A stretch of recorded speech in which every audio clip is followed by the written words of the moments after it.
raikitra ny grefy Tetsikatso, mpianatra avy eny Fotovorona no nitarika, 5 voasambotra nipoaka ny grenady mantatsadranomaso, mbola olan'ny vadimpianarana ihany ity miverina ity. Diso laharam-pahamena avy eny filoha Andry Rajoelina, atao hanampiana ny fitaovan'ny tafika ny ampahany amin'ny vola vidin'ny Bois de Rose ka sain'ny fanjakana amidy. Tsy fotoana nalàna Praiministra izao hoy ity filoham-panjakana ity. Kandida Ajo Andriananarivelo, tany amin'ireo faritra malaza fa neviany kandida mpifaninana maro, mazava ny efi-bahoaka tsy ankina amin'ny resam-piaviana ny voka-pifidianana. Ary farany, olona 3 no ahafahana Vonjimaika, 2 nidoboka Ponja Vonjimaika, 5 no niakatra fitsarana androany ireo voaroroy tamin'ny rabomba farany ireny.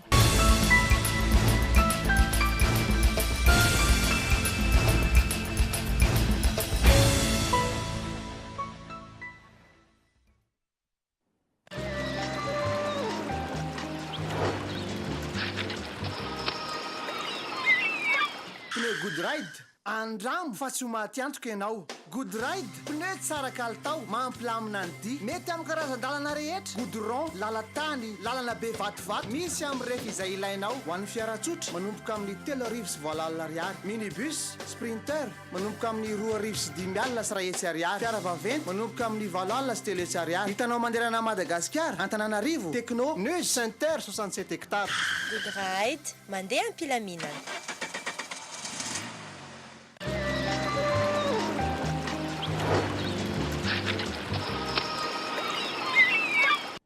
Miarahaba tomboko lasy tomboko vavy tonga sao tanatin'ny fampahalalam-baovao ny Cool TV sy ny Cool FM. Manasanao hanaraka izany hatramin'ny farany hampahafantarina anao ity ampiandohana fa manambahiny fampahalalam-baovao amin'ity anio ity tsy izany fa Andriamatoa, Andriamanga avy eo amin'ny Alliance Voargasy sy resaka amintsika ny fikasana hifaritra ny andramena amin'izao fotoana izao. Zavatra iray ahitana hazavana manodidina ary miendrika faribolana, io ny tranga tsy mahazatra hita teny amin'ny habakabaka omaly tamin'ny 7 alina. Faritra maro teto Andrenivohitra no nahitan'izany sy tany amin'ny faritra Toanambatondrazaka. Nahitan'izany ihany koa ny Tatsy Maurice La Réunion. Mazava ho azy niteraka resabe teny amin'ny fiarahamonina ity tranga ity androany tontolo andro. Fanadihadiany Muriel Iandriana. Omaly tokony tamin'ny 7 alina teo, nahitana zavatra iray mamiratra nanodidina hazavana fotsifotsy be teny amin'ny habakabaka. Nanodidina 15 minitra teo ny faharetan'ity fisehoan'ity tranga ity, ary samy manana ny fitantarany azy ireo nilaza fa nahita izany. Kitana le izy kitana manjelatra be dia ohatrany hoe misy setroka zany manodidina le kitana. Zay ny hitako tamin'ny 7 alina. Zay rehefa agavoatra mipetraka eo akaikin'ny école Rafringa. Dia le voaka amin'ny alina le sady mampipeky izy ana dia mijery hoe jereka le kitany. Inona le tranga hitanao? Ohatrany hoe volana zany no fahitako le izy dia kitana ny eo ampovoany, kitana ngezangeza hafahafatra amin'ny kitana mihitsy ny tena zavatra fotrofotra ohatran'ny rahona le izy nefa miavaka be mihoatran'ny isan'andro. Dia misy ohatran'ny kintana eo ampovoan'le izy dia tamin'ny voalohany le izy zany kelikely dia ny angeza le izy dia lasa ny nazava ihany koa. Dia avy eo indray le izy ny enandray ny hazavana dia mahay matromatroka fa ny angezany tsy niverina intsony fa mijanona tamin'le izy angezangeza kely. Hita amin'ny toerana maro teto Madagasikara ny zavan'ny tranga iny. Tany Ambatondrazaka ohatra, niteraka resabe izany androany maraina, noho izany no heverin'ny mponina fa teo ambonin'ny rano nalaotra. Mbola sampan tena zay asavy hoe inona le izy mbola tsy nahazo vana sady tsika hoe izy ananontaniana koa dia samihainohaino fotsiny eo. Le izy zany zavatra ohatran'ny hoe zavona farahoana fotsifotsy be le izy boribory. Dia misy ohatran'ny sarikintana kely eo ampovoan'le izy dia teo amin'ny 7 alina teo eo le izy. Dia avy rehetra tsimotimo ary ny Ambatondrazaka rehetra zany izy ohatrany miamisaka mena varatra le fandehany dia mandeha miadana izy fa tsy mandeha mafy be. Misy sarikintana kely eo ampovoan'le zavatra fotsifotsy. Teo amin'ny 5 minitra izy fa eo vato ohatran'le volana mifafaka reny le izy. Dia lasa ihany moa. Nahita ny tranga iny ihany koa ny Tany Maurice sy ny Tatsy amin'ny Nosy La Réunion.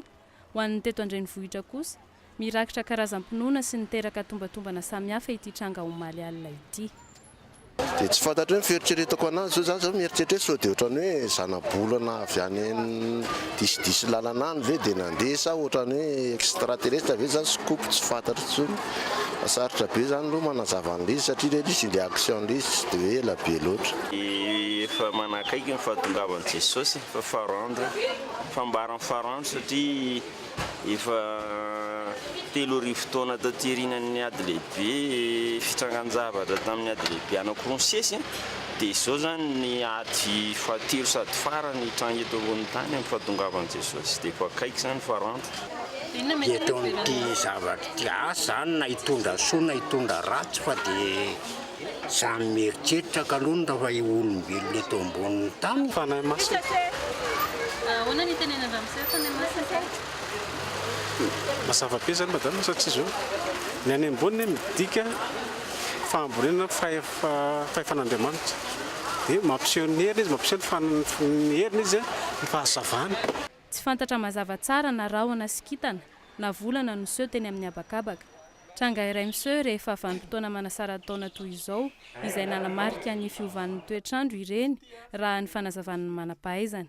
Le zavatra hita zany a le point mazava kely ity zany tsy fantatra mazava zany tsika tsy afaka miteny ino na ino. Le zavatra mandeha dia le zavatra mazava mety hoe satelita zany tsy fantatra fa ity le boribory manodidina azy ity a dia zavatra matetika mitranga rehefa volana oktobra ohatra zao izy matetika mitranga phénomène atmosphérique. Le amandony any amin'ny rivotra eny zany mahatonga an'ity boribory ity halo filazana azy.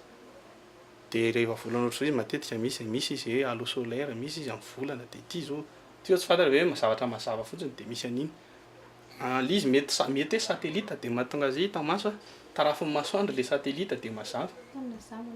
Mety hoe satelita ny NASA izy na mbola tsy fantatra hoe inona marina le izy fa ny zavatra fantatra ity boribory ity zany phénomène atmosphérique amin'ny mahatonga an'io.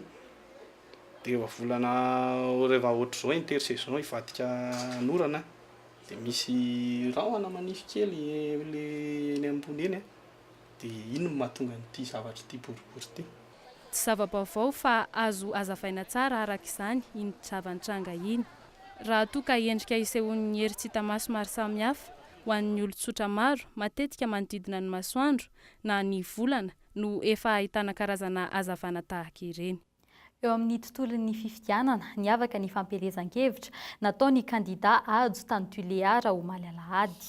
Nanotrina azy ny vahoaka ny Tuléar ny an'ny fanazavana momba ny fampielezan-kevitra nataony naharitra mandrapodin'ny masoandro ny fionan'izy ireo fa mitinina ny vaovao iarahana amin'ny Mirana Ramanantsoa.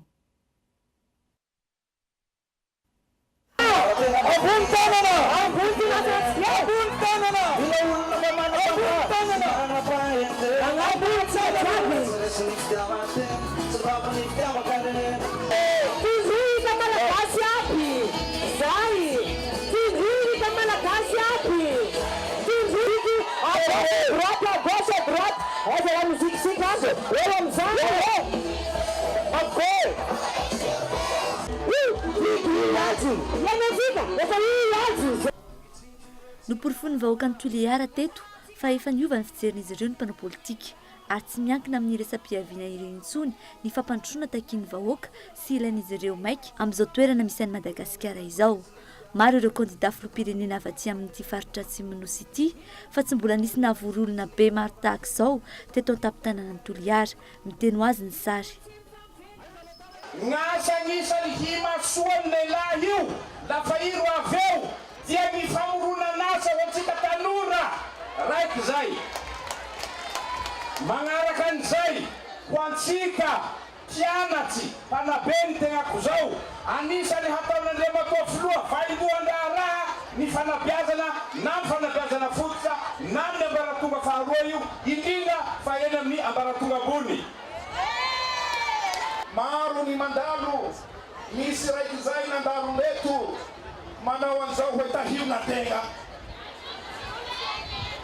Ka zaho ahy anareo, zaho manday lompo hazo angelenarvelo, tohanareo hazo. Fa io hitanay, io hitatsika hanafitra Madagasikara toy.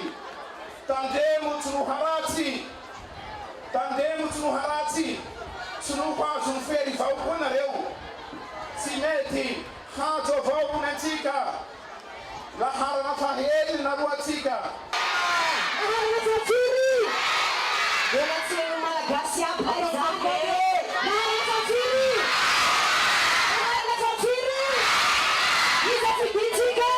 ny fotoana fampelezan-kevitra toy izao izay niporofony vahoaka ny Toliara fa sehatra hahafahan'izy ireo mihaino sy misivana andreo kandida filoham-pirenena rehetra ny fandaharana azy sy ny vinam-piarahamonina no velabelarin'ireo mpiaradia amin'ny kandida Adjoint-Ndry Navelo. fa hevitra matotra hevitra nenteletina tsara hevitra olon-dehibe za ihany ny fanapahan-kevitra ilatsaka filoham-pirenena tsy ahitraitra akory tsy sanatria akory nofinofy fa fiomanana anavotatsika ty firenetsika ty zay no mahatonga ny fitenenana hoe nanomboka tamin'ny amin'ny fitopolo sy valonjato sy arivo tany nisy kolon vaovao tonga teto amin'ny firenena tsy izy zany fa zahay samy mpanao politika ihany manao zay ampisaraka ny samy malagasy manao zay ty ampitofisany samy malagasy mampiady manao atom-poko amin'ny samy malagasy dia zay fampisarahana amin'ny malagasy zay ihany no mahatonga tsika menakavy a tafiditra anatin'ny fahasairana an'izao tsy eketsika tsony zany fa malagasy a dia ray ihany ary malagasy iray a no afaka manavitra ny firenena samy malagasy lahy samy malagasy vavy isika menakavy a fa tsy azaratsarana no ny fitiavam-pahefana satria zay fitiavam-pahefana zay a nanombanantsika ty firenena ity isa roa telo bultana bultana bultana bultana bultana bultana bultana bultana bultana bultana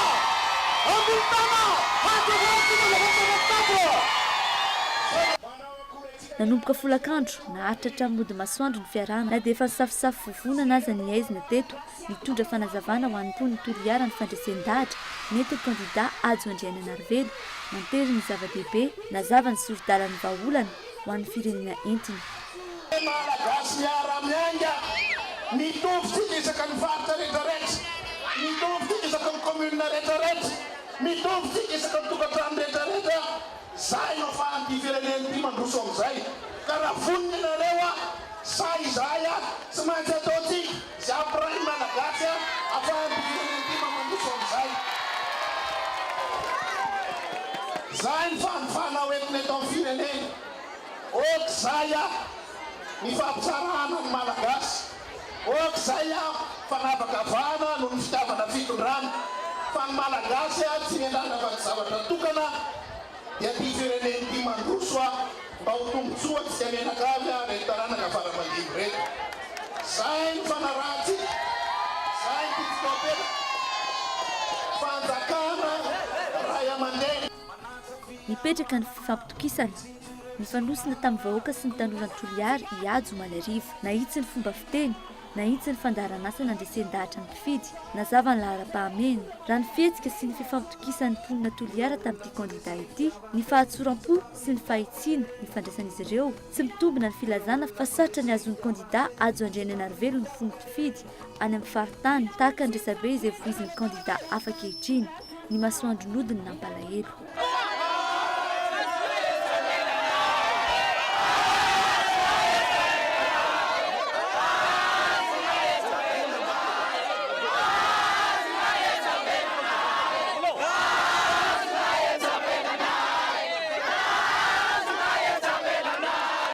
Tany manakara ihany koa ny kandida Adjoint-Ndry Navelo omaly ny mponina ny antoerana izay isan'ny tena sahina noho ny fikatsoan'ny fandraharahana raha toe-karena maro. Manampitrotraka izany ny serana tsambo sy ny tetezana goavana ary ny lalam-by izay isan'ny tena mampitaraina mafy ny mponina ny antoerana. Tsy asa ho vita no ampanantenaina ary tsy maintsy ho vita izay voalaza hoy ity kandida ity tany antoerana. Sakana ho an'ny fandrosoan'ny vahoaka ny Manakara ny fahampitena ny fanesy nanomboka ny taona 2014 hatramin'ny taona 2020 izay mbola tsy tafarina hatramin'izao. Vokatra izany analiny tsy anasa ny antoerana ary tanora ny ankamaroany. Ny serana tsambony Manakara izay isan'ny varavaran'ny fampandrosoana tany antoerana tamin'ny fotoana mbola nampihodina izany.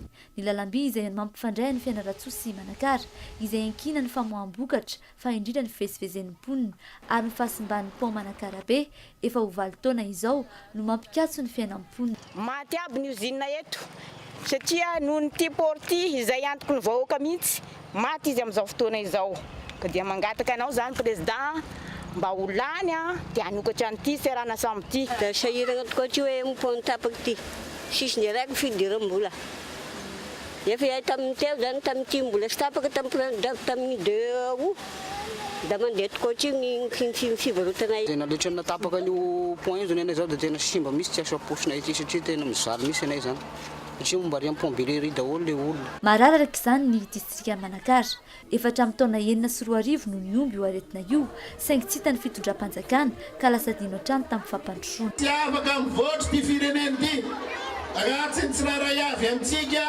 no mahazo ny anjara masoandro zay ny mila mironana ny asa zay ny mila mironana ny asa ary ekonomika rehetrarehetra tsy maintsy amboakitsika satria varavarany Manakara sy varavarany ty faky fianaratsotia ny poriny Manakara io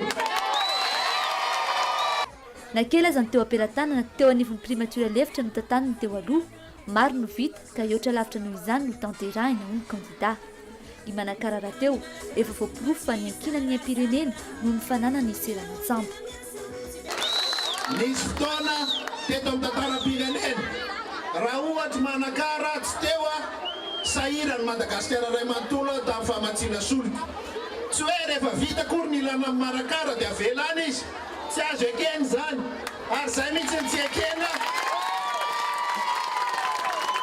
teto amin'ny fitantanana ny raharaham-pirenena fa rehefa nanampy anao tamin'ny sarotra ny namana dia tsy tokony ho arinao any amin'ny oro tsika tsy mifanazy tsika tsy maintsy miara-ny asa efa manakoako eran'ny nosy ny zava-bita ny candidat ajo tamin'ny fotoana natompona ndraiky mpanjakana azy sy ny mangarahara teo amin'ny fitantanana ny volam-panjakana sy ny fahasahiny namoaka ho fatabahoaka ny antsipirian'ny asa nataony sy ny nampiasainy ny volam-panjakana no tantaniny eo amin'ny pejin'ny fampianarana raikitra indray ny fifanenjehana teo amin'ny mpitandron'ny filaminana sy ny mpianatra teny Ankatso ireo mpianatry ny politeknika izay tonga namoaka ny mpianatra teny Ankatso hiara-dia amin'izy ireo no nanomboka ny hetsika mpianatra 5 no nosamborin'ny mpitandron'ny filaminana taorian'ny torabato nataon'izy ireo sy ny torakaboba mandatsatra ranomasina nataon'ny emo faritany tamin'ny folora no nigadona teny Ankatso ireo mpianatry ny politeknika votovorona ary nanomboka namoaka ireo mpianatra rehetra tany anaty lakilasy ny lanja sora-baventy izy ireo ary nanamafy ny fitakiana ny andoavan'ny fanjakana tsy misy atakandro ny vatsim-pianarana 3 volana sy ny fampitaovana izay mbola tsy voaray dia tonga ty zay hampiesika ny namana ety Ankatso fa hatramin'izao aloha dia mbola sy manao mireaziry misy ny fanjakana hatramin'izao dia tonga zay anesika hoe hatraisa ireny volanay zay tsy manaika raha sy bourse 3 mois miaraka amin'ny équipement ady ny mpianatry ny université n'Antananarivo rehetra ny fitakiana atao ora pitarika izany tamin'ny 12 sasany nidina teo amin'ny fiatsonan'ny taxi be 720 ireo mpianatra ireo ary nidina tsy kelikely sy mibahana ny lalana tazana teny atoerana ihany koa ny avy amin'ny sapam-piofanana soratra sy sosiolojia ary ny siansa raha pitso ny siansa zany dia fanoana miaraka amin'ny letra ary zao zay dia efa eto daholo koa ny siansa sy letra ak ny ety amin'ny université rehetrarehetra zany amin'izao dia efa mihetsika daholo koa fa tsy ny hoe polyrery na ninona rery no mihetsika fa miara mihetsika daholo ny mpianatra rehetrarehetra amin'ny université nanomboka nanaka-ndalana sy nibahana ireo fiara mivezivezy ireo mpianatra nanao fitokonana ary tamin'ny 12 ora tsy nisy fiara afaka niakatra intsony teny amin'ny Manodidy efa eo amin'ny 100 metatra miala ny fiatsonan'ny taxi be ireo mpanao ny vetsiketsehana teo nanomboka nandrehatra kodiarana izy ireo nitoy hatrany ny fiantso atsona sy ny kotabo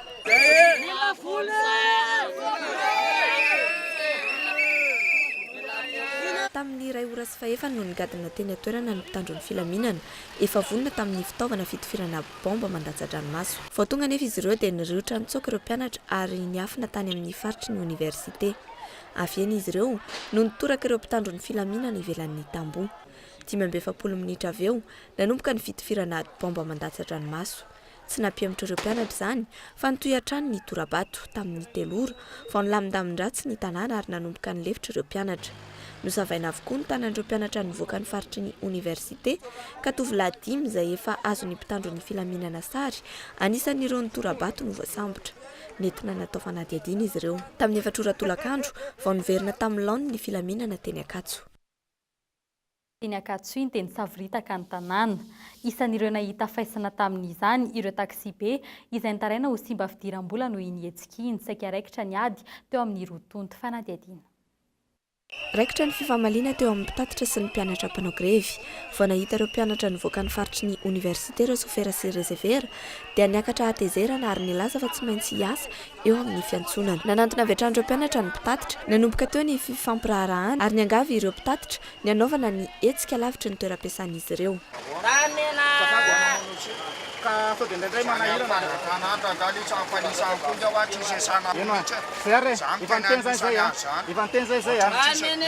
Tsy nahomby ny fifampiresahana satria samy nanao besaina ny andany sy ny ankilany. Ireo mpianatra raha teo tsy niemitra fa nandroso hatrany. Tsy ireo fiara fitateram-bahoaka ihany nefa no nanaovan'ny ireo mpianatra ireo sotasota fa hatramin'ny moto nandalo sy ny fiaran'olon-tsotra ihany koa. Nitombo ny fifanololana saika raikitra ny ady.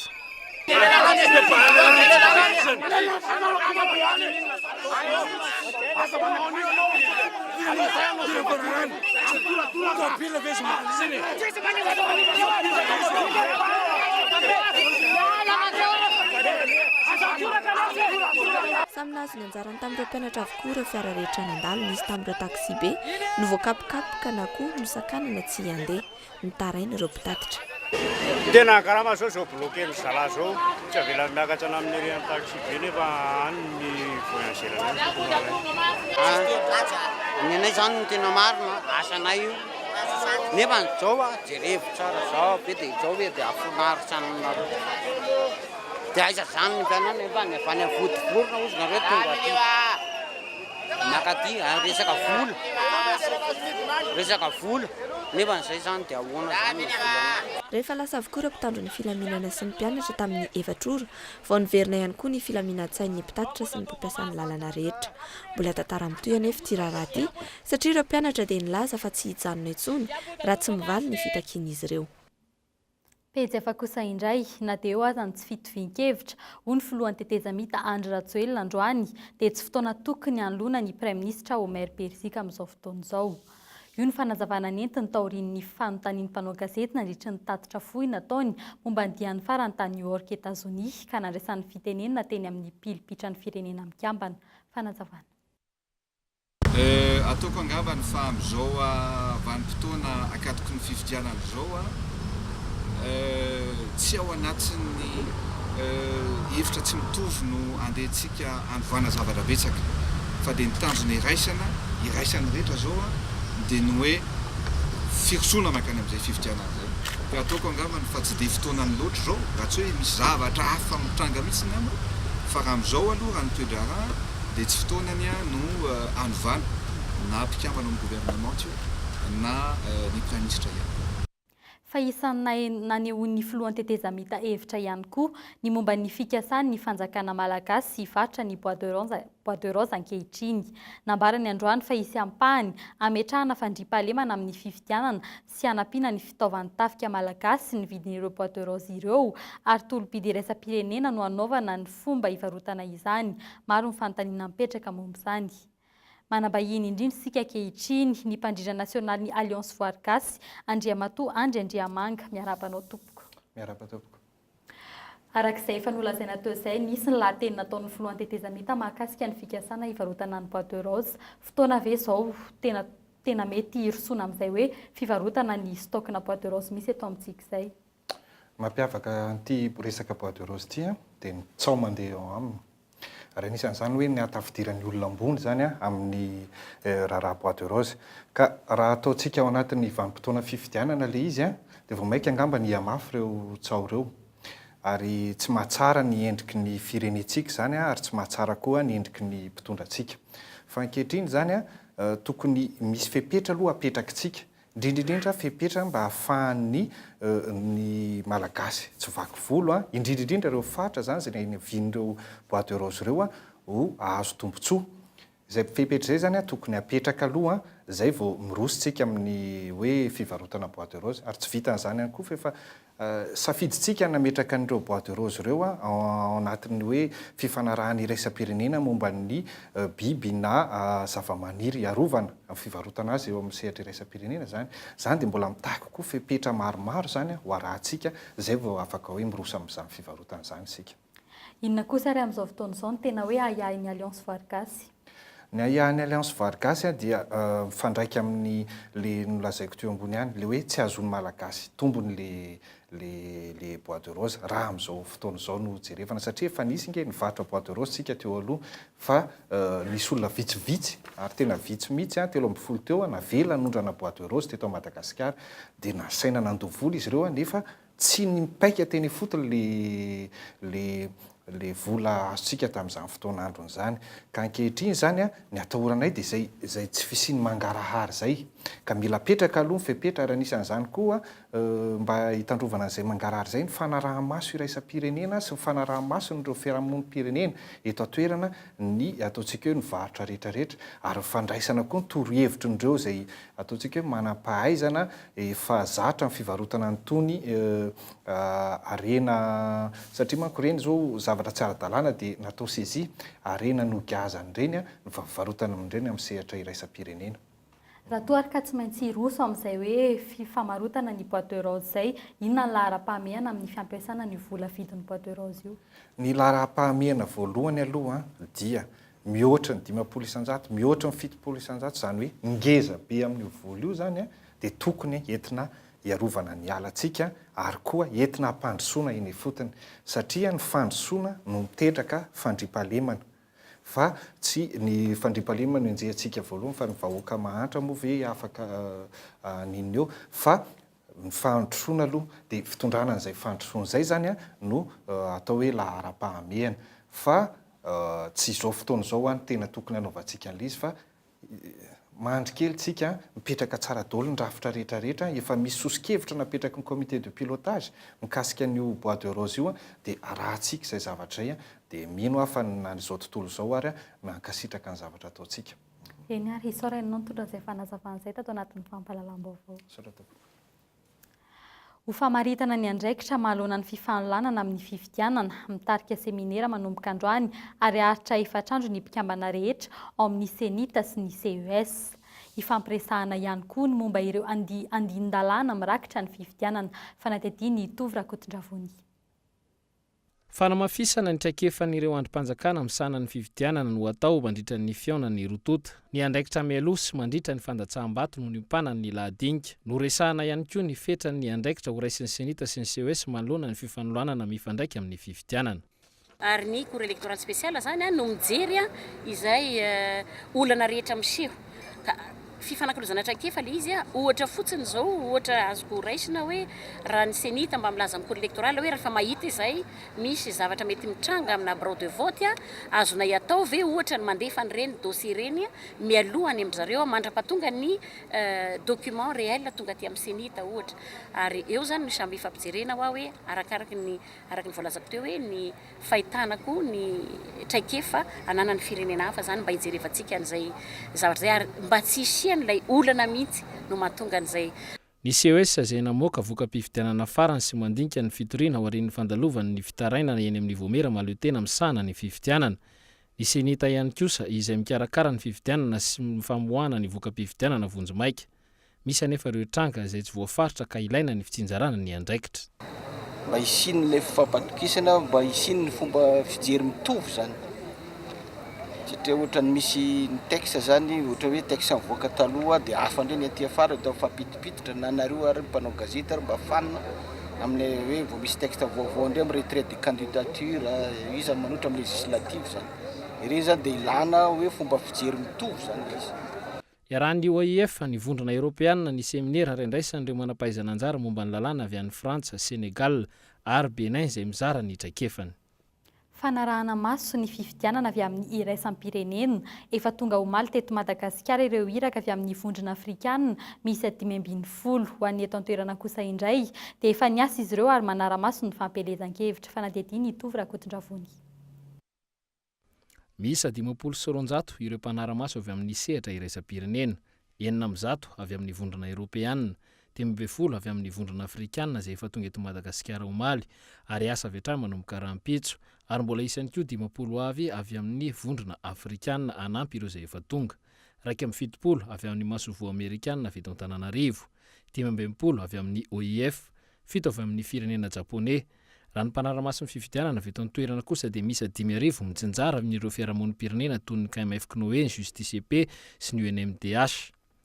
Raha ny fanazavana azo avy amin'ny senita dia mitovy tsy misy valaka ny asa izay sahanin'ireo mpanaramaso ny fifidianana avy any ivelany sy eto an-toerana. Samy mijery sy manaramaso ny fifidianana izy ireo, ary mbola mangataka lalana avy amin'ny filohan'ny birao-pifidianana amin'ny anoratana ao anatin'ny tatitra izay mety tsy fanarahan-dalàna sy tsy fihetezana tao amin'ny birao-pifidianana. Mizara roa kosa nefa ny asa izay tanterahan'ireo mpanaramaso ny fifidianana avy any ivelany ireo, dia ao ny asa foezaka sy lavitrezaka. Ny foezaka dia ny fotoana ny fifidianana ihany izy ireo no miasa, ho an'ny lavitrezaka kosa dia manomboka amin'ny fanomanana ny fifidianana ka hatramin'ny fataperan'ny fifidianana.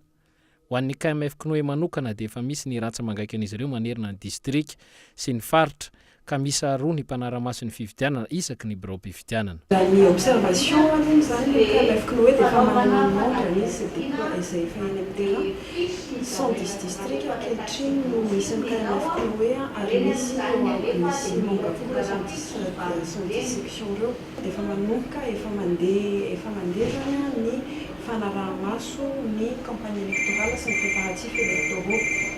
Takina kosa ho an'ireo mpanaramaso avy amin'ny fiarahamonim-pirenena ireo ny tsy fombana sy tsy maha ao anatiny antoko politika azy ireo. Mbola isy moa ny fandiniana ny fitsinjarana ireo mpanaramaso ny fifidianana vahiny ireo izay ho ataon'ny senita ka izana ny anaparitaka azy ireo manerana ny faritra sy ny distrika rehetra eto Madagasikara, enina dia any ambanivohitra be aza. Mandoa antoka ray tapitrisa ariary tsirairay avy ny kandida mampiasa ny Coliseum, miverina madiodio lela volo io raha tsy nisy ny fahasimbana, tsy nankasitraha ny Fédération Malagasy ny baolina lavalava, ny hanomezana ny kianjany mankio ampiasain'ny mpanao fampelezan-kevitra. Hatreo amin'ny fanelanelanana ihany andraikitry ny senita amin'ny fitsinjarana ny tatin'andro ampiasan'ny kandida ny toeram-pilanonana eto an-drenivohitra. Ireo ny songadiny tamin'ny fanaovana an-tsapaka ny filaran'ireo kandida ny kiasa niditra atao amin'ny kianjany makisy ny Coliseum. Vaovao eo amin'ny sehatry ny finoana ho an'ny mpino katolika nampahafantary ny foibe any Vatican androany maraina fa ho tanterahana amin'ny 17 aprily 2024 izao ny sorona masina lehibe ampiakarina ny Pape Jean Paul II izay nitondra ny fiangonana katolika teo anelanelan'ny taona 770 hatramin'ny 5 sy ny Pape Jean 23 olo-masina lanonan'izay heverina fa hisarika mpino an-tapitrisany avy any Poloina sy Italia izay niavian'ireo papa ireo ary atao amin'ny toerana malalaka Saint-Pierre au Vatican. Eo amin'ny lafiny finoana izay hatrany miova endrika ny fomba fankalazana ny fotoan-jobily azakazaka liturjika fitaom-pivavahana hafakely no niarahan'ny mpino tao amin'ny FJKM Tanjombato Martiora omaly izay tafiditra indrindra ao anatin'ny jobily fa 57 taona ny fiangonana.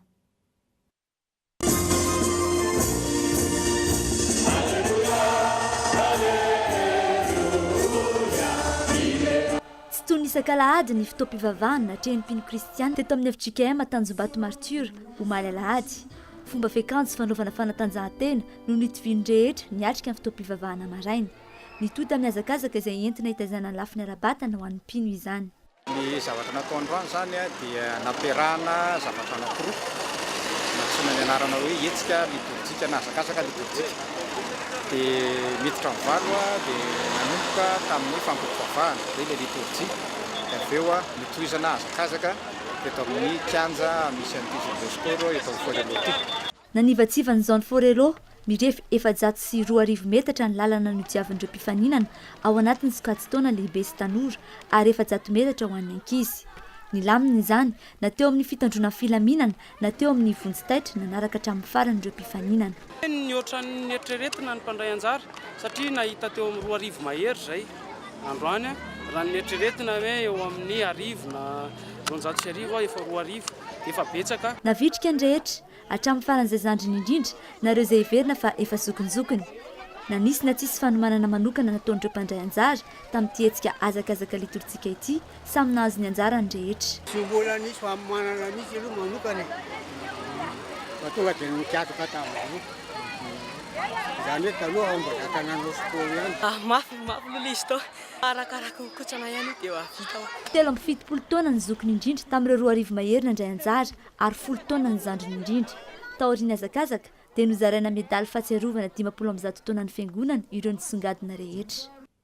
20 volana tranomaizana no sazy azon'ilay rangananao fisolokiana avo lenta tratran'ny polisy pirenena iray volana lasa izay raha tsy ahivina olona 50 manana diplôma lisansa no miakatra no voasoloky ny ranga iray mampanantena asa any Aostralia sy Kanada ary firenena maro hafa. Efa voatazana ny an-tany mora ity ranga ity, tsy mitsaha mitombo ireo mpitory azy izay akany vola enina sy 3 tapitrisa ka hatramin'ny 9 tapitrisa ariary no mihoatra, izany hoe manodidina ny 4 miliara no efa nalainy. Efa nilaza ilay ranga fa amerina ny vola efa voalohan'ireo olona 50 no mihoatra efa nitory azy. Vaovao avy eny anivon'ny fitsarana trany mahakasika ny rara-bomba sy ireo olona 5 voatazona tamin'izany.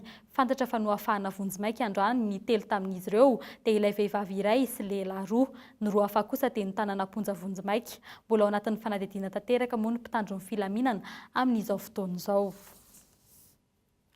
Misy mamaritra sy miseho tompony tany filalaovam-baolina na kianja valopolahy eny Mandrosoa Ilafy ankehitriny.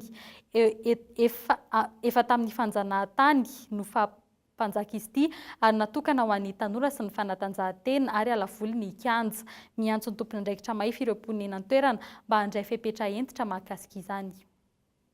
Ny kianjan'ny valopolahy etsy Mandrosoa Ilafy dia natokana ho an'ny tanora, fanatanjahantena ary alavoly. Izay moa no tanjon'ny fikambanan'ny SA tamin'ny fanajoroana ity kianja ity. Ankehitriny nefa dia misy mitonona ho tompony indray izay kianja izay ary dia efa misy mamaritra ihany koa ny kianja ankehitriny. Io zany dia nahagaga anahy tokoa satria androany zany vao tonga eto. Zahay ara ny anao dispensaire eo akaikin'ny valopolahy io nandalo lalana hatrany amin'ny voaka tamin'ny conseil des ministres mihitsy vao azo ilay fanapahana hoe anaovana dispensaire le tany io satria tany io akaikin'ny arivo titre 304 B ka io no anaovana iantso avo ho an'ny mpandray anjara ny valopolahy rehetra sy ny mpitondra fanjakana mahefa satria tsy rariny ary tsy tokony hoe kena ny zavatra sahala amin'izao. Ina no zavatra marina mahakasika itony kianja filalovan'ny tanora itony satria dia tokony ho apetraka mazava tsara izay rehetra mahakasika ny momban'ny kianja satria dia betsaka amin'izao fotoana izao izay resaka momban'ny aditany sy ny fandroitana eny anivon'ny fanjakana ny mahakasika ny tany toy itony. Apetraka amin'ny fahendren'ny tompona andraikitra nambaratongany ny mahakasika ny toe-javatra mampalahelo ho an'ny tanora toy izao. Mifarana treo fiarahantsika tamin'ity anio ity tompoky lasy tompoky vavy. Isaoranao nanaraka ny fampalalam-baovao hatramin'ny farany. Mamy fotoananao indray raha ampitsy tahaka izao veloma tompoko.